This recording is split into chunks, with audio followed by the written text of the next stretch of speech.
Hello students, आज हम लोग कंपाउंड इंटरेस्ट में when the rates for successive years are different उसका फॉर्मूला पढ़ेंगे।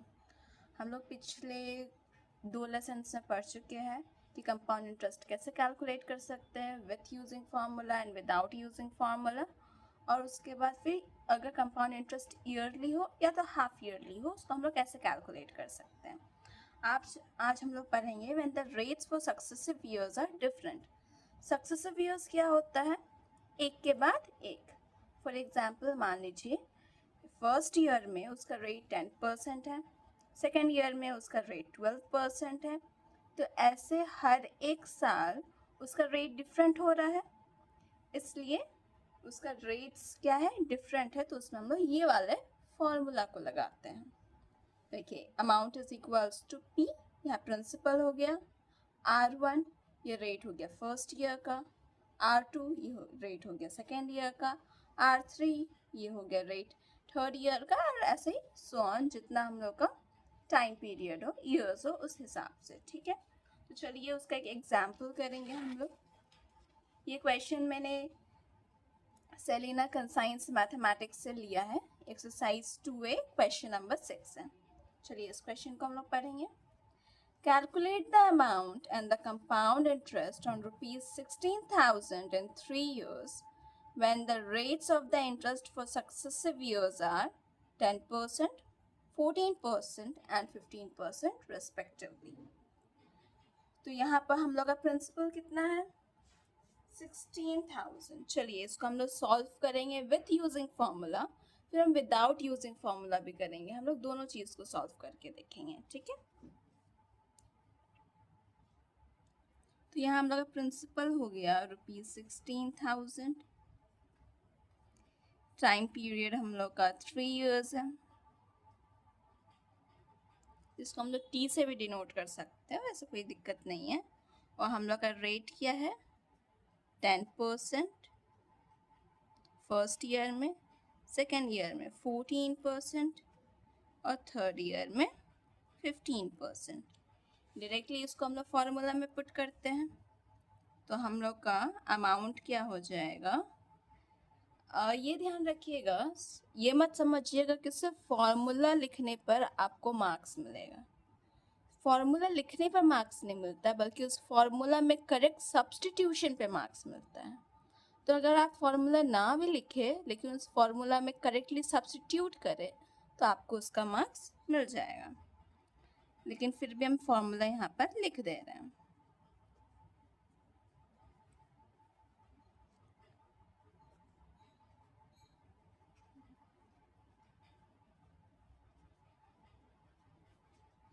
ठीक है, चलिए अब वैल्यू सब्स्टिट्यूट करेंगे।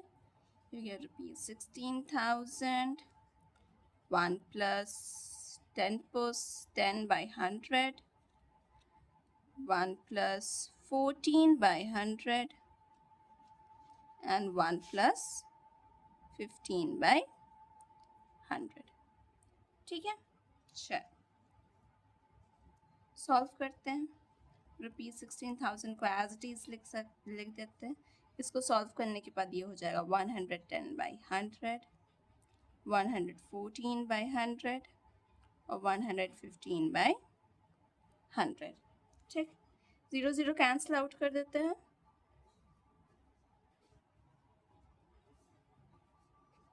चलिए अब इसे भी कैंसिल आउट कर देते हैं 5 के टेबल से। ये हो जाएगा 20 टाइम्स, ये होगा 23 टाइम्स। फिर इसे और 4 के टेबल से कर ले 20 और 16 को, ये हो जाएगा 5 टाइम्स, ये हो जाएगा 4 टाइम्स।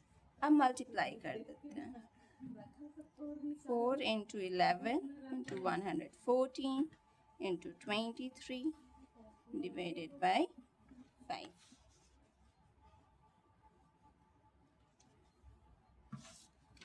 तो आप इसको मल्टीप्लाई कर लीजिए, मैं डायरेक्टली इसका आंसर लिख दे रही हूँ। हो गया ये रुपीज 23,073.60। ये हो गया हम लोग का अमाउंट। लेकिन क्वेश्चन से वो सिर्फ हमें अमाउंट नहीं पूछा गया है, हमें कंपाउंड इंटरेस्ट भी पूछा गया था, तो हम लोग कंपाउंड इंटरेस्ट भी निकालेंगे।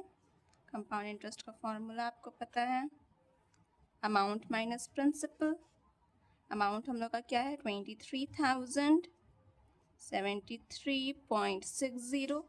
ध्यान दीजिएगा, जब भी आप पॉइंट के बाद वैल्यूज़ लिख रहे हैं वो उसके बाद 2 डिजिट होना चाहिए, ठीक है, क्योंकि हम लोग का पैसे 2 डिजिट्स में होता है। ये अगर आप सिर्फ 0 को नहीं लिखिएगा तो 6 पैसे माना जाएगा, लेकिन ये तो 6 पैसा था नहीं, वो क्या था 60 पैसे, इसलिए आप उसमें 0 भी ऐड कर दीजिएगा, ठीक है।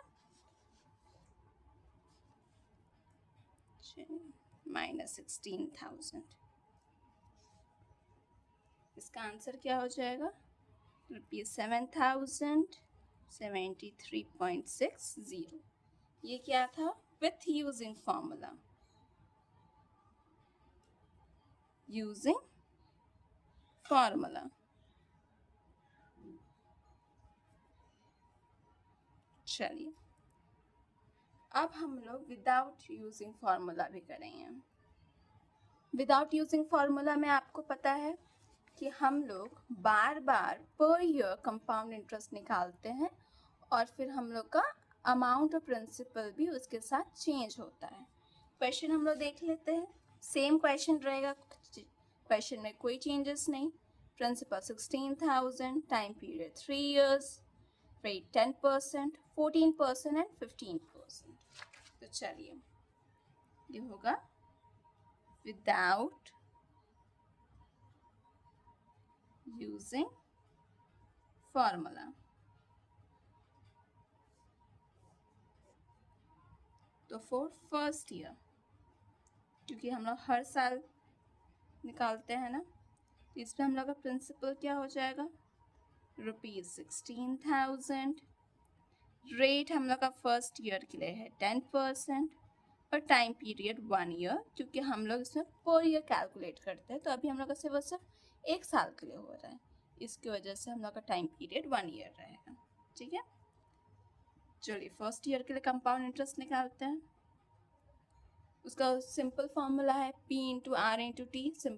सिंपली सिंपल इंटरेस्ट का ये फॉर्मूला यूज़ करना है हम लोग को।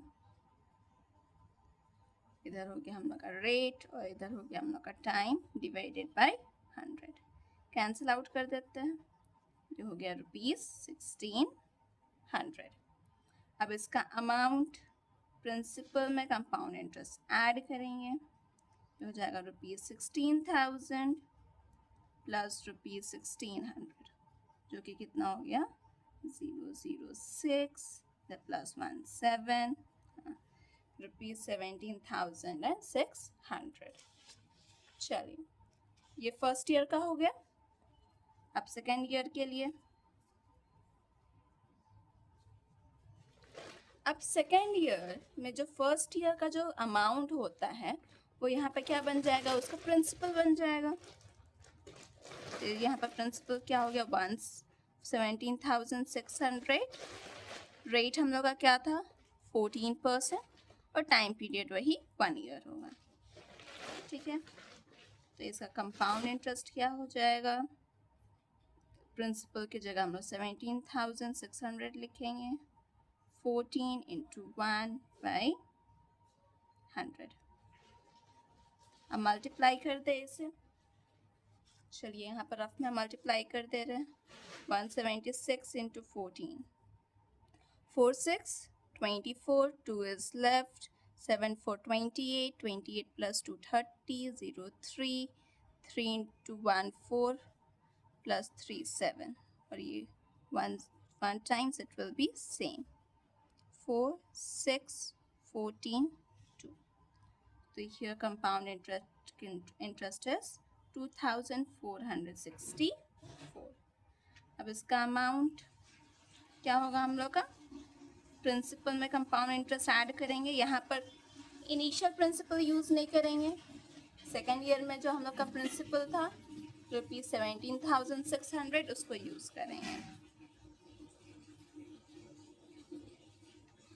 +2464, ठीक है। ऐड करें यहाँ 4 6 4 + 2 0।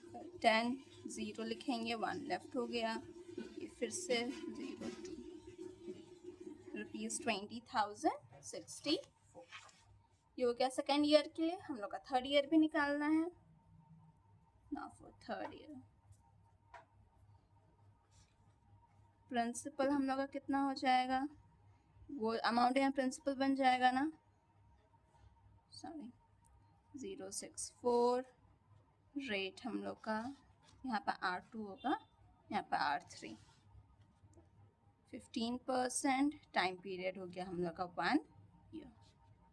इसका कंपाउंड इंटरेस्ट कितना हो जाएगा, 20064 इंटू 15 इंटू 1/100। डायरेक्टली हम इन दोनों को मल्टीप्लाई कर देते हैं। चलिए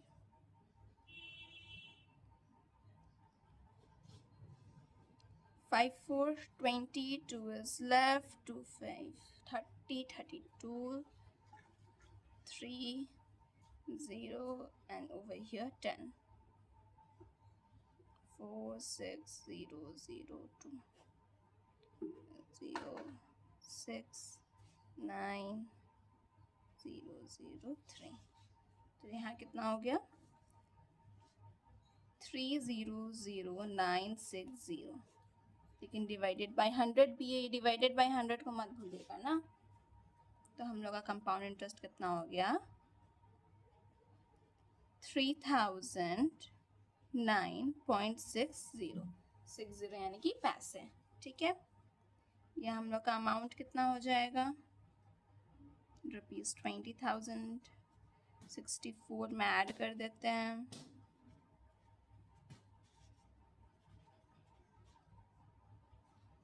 The 0.609 plus 13, 1 is left, 7 0 3 2, ₹23,073। ठीक है, अब हम लोग का क्वेश्चन में क्या था, हम लोग को अमाउंट के साथ साथ कंपाउंड इंटरेस्ट भी निकालना था। तो अब हम लोग टोटल कंपाउंड इंटरेस्ट निकालेंगे। ठीक है, ये हम लोग का फाइनल अमाउंट है, amount at the year, end of third year.